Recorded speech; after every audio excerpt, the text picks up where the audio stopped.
Hello there, I am Marco Andrew A. Cloud and I'm here to discuss the importance of Republic Act 8371 or the Indigenous Peoples' Rights Act.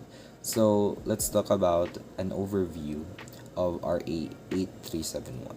So Senator Santina Rasul, Senator Joseph Estrada, and Senator Alberto Ramulo introduced the Senate Bill number 909 during the 8th legislature in 1987, but it was not passed into law until 1992.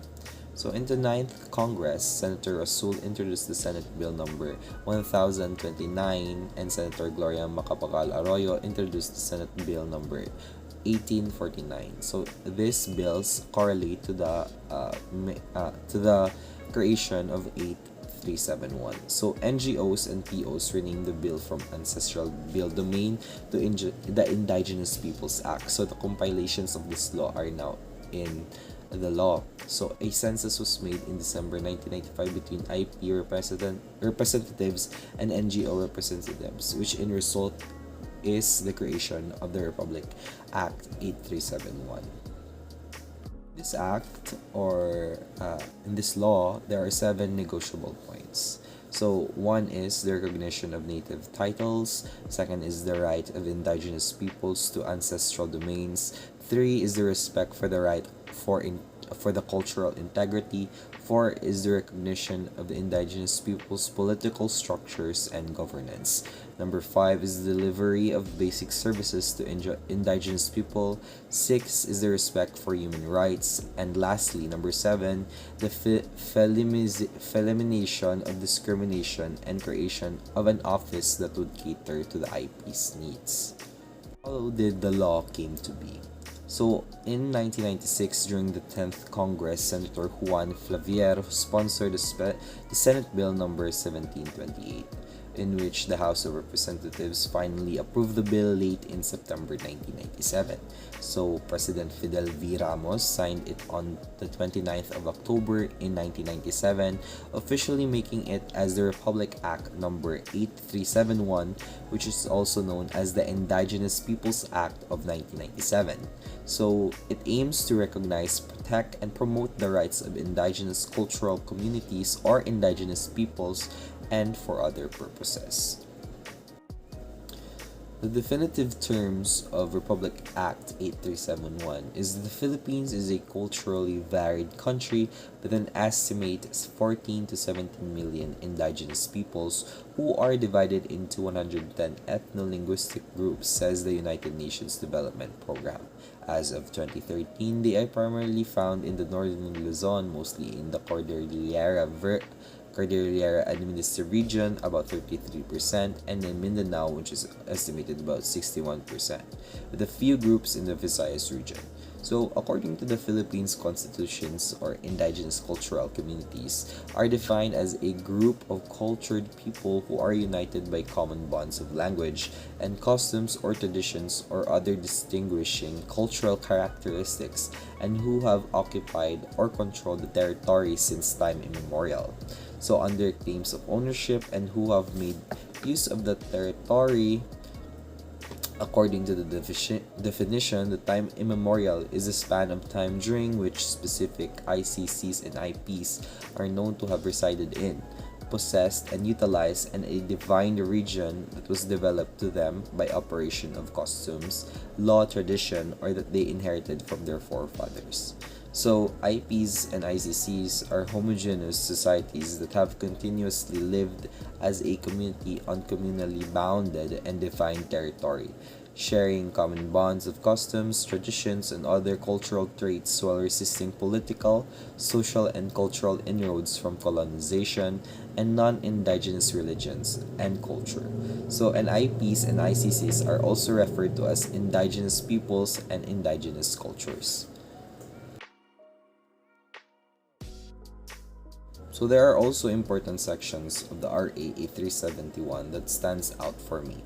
So the important sections are in the section 13, which is also known as the self-governance, in which the respect for the integrity of their values, practice, and institutions, the state recognizes the inherent right of ICCs to self-governance and self-determination and the integrity of their values, practice, and institutions. Therefore, the state shall protect the right of ICCs and IPs to pursue their economic, social, and cultural development in their own time and their own terms. Another section would be important is the section 15, which states that the justice system, conflict resolution institutions, and peace-building processes, that they shall have the right to use their own widely accepted justice system, conflict resolution institution, peace-building processes or mechanisms, as well as other customary laws and practice within their respective communities, to the extent that they are compatible with the national legal system and international human rights standards. Next section would be section 16, which talks about the right to participate in decision making. If they choose so, ICCs and IPs have the right to participate fully at level of decision making in matters that they impact their lives and destinies according to the methods defined by them. So they also have the right to retain and develop their own indigenous political structure. As a result, the state shall guarantee that ICCs are granted mandatory representatives in policy-making bodies and other local legislative councils, as well as in their local legislative bodies. Section 17 is the right to determine and decide priorities for development. So they should have the authority to identify and decide on their own priorities for development that will affect their lives, beliefs, spiritual well-being, and the lands they own, occupy, or utilize in accordance with their own values and traditions. So their participation in the design, implementation, and evaluation of policies, plan and programs for a national, regional, and local development that may have the direct impact on them is mandatory under this constitution. The next important section will be section 18, which talks about the tribal barangays. So a separate barangay may be formed or established by the ICC's IPs who live in the contiguous areas or communities where they constitute the majority of the population, but who reside in municipalities, provinces, or cities where they do not constitute the majority of the population. This is in accordance with the provision of the local government code on establishing of tribal barangays. An example of this can be seen in Davao, which the correlation of the local government and also the IPs have been continuously maintained and accumulated throughout the years. Next, in the next important section will be section 19, which talks about the roles of people's organization. So while the state must recognize the respect of the role of independent ICCs or IP organization, the state must also provide tools for the ICCs and IPs to pursue, protect, or otherwise advance their legitimate and collective interests or ambitions through peaceful and lawful means. The last important section that strikes importance to me is the section 20, which talks about the means for development, empowerment of ICCs and IPs. The government shall establish the mechanisms for the complete development or empowerment of the ICCs in its own institutions and initiatives, and if necessary, provided the resources required such as development and empowerment to take place for the ICCs and IPs. So we have talked about the important sections of RA 8371. So let's talk about other important rights for the ICCs. So the one that stood out to me is the right to ancestral domain, which is in the Chapter 3, Section 7 of the Republic Act number 8371 of 1997, covers the 8 rights to ancestral domain, the entitlement of the indigenous cultural communities and the indigenous peoples as the proper owners of their ancestral land. So this was implemented to stop the historical injustices experienced by the IPs. Despite the implementation of the law since the year 1997, the IPs of the Philippines still persistently experiences injustice throughout their daily lives. So next is the social justice and human rights. So this chapter in the IPRA was written to recognize the Indigenous Peoples Act right to the same privileges and protection also afforded by the states to its citizens. Therefore, there should not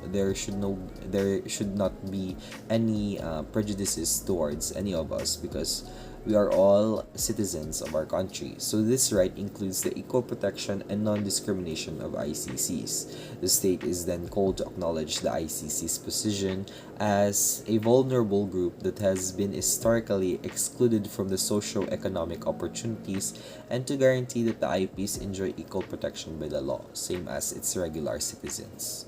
After that is the rights during armed conflict. Through the state, the NSC IP is empowered to ensure all civilians, including IP's safety in the circumstances of emergency conflict through the IPRA, and the state must not A.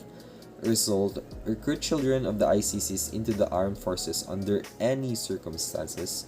B. Conscript or recruit individuals against their will to the armed forces and in particularly for the use against other indigenous groups. C. Relocate ICC or IP communities to special centers for military purposes.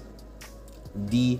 Force ICCs or IPs communities, families, or individuals to abandon their land, territories, or means of subsistence. And E. Requires indigenous individuals to work for military purposes under discriminatory conditions.